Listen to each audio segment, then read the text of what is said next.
This is the reading from Acts chapter 10, verses 34 to 43. Then Peter began to speak to them.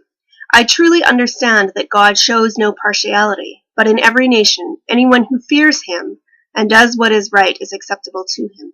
You know the message he sent to the people of Israel, preaching peace by Jesus Christ. He is Lord of all. The message spread throughout Judea, beginning in Galilee after the baptism that John announced, how God appointed Jesus of Nazareth with the Holy Spirit and with the power, how he went about doing good and healing all who were oppressed by the devil, for God was with him. We are witnesses to all that he did, both in Judea and in Jerusalem.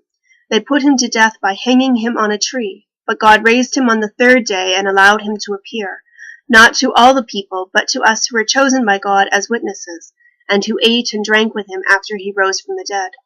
He commanded us to preach to the people and to testify that he was the one ordained by God as judge of the living and the dead. All the prophets testify about him, that everyone who believes in him receives forgiveness of sins through his name.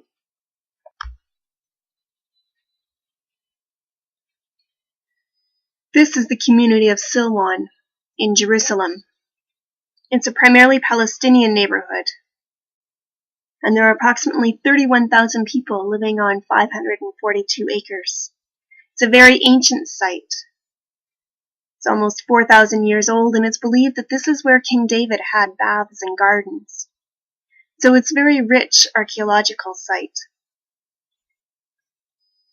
A few years ago, the Israeli government offered to upgrade the community.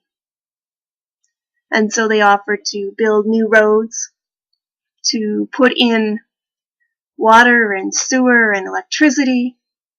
And you might think that this is a wonderful opportunity for this community. But the community is having none of it.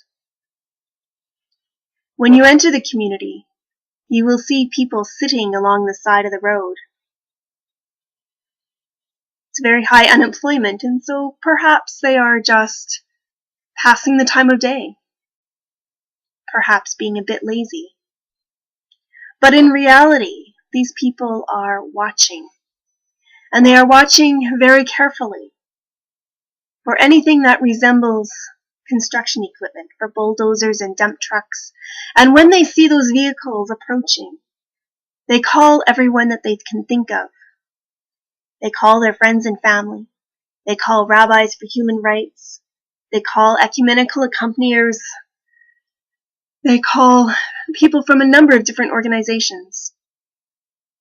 And those people all come and stand in the middle of the street and witness to the construction equipment. They stand and witness to this community that wants to remain intact. They come and witness the potential for destruction. And they stand in that street, sometimes for days, until the construction equipment leaves again. And so this community, along with the people who witness to it, protect it and ensure its continuation.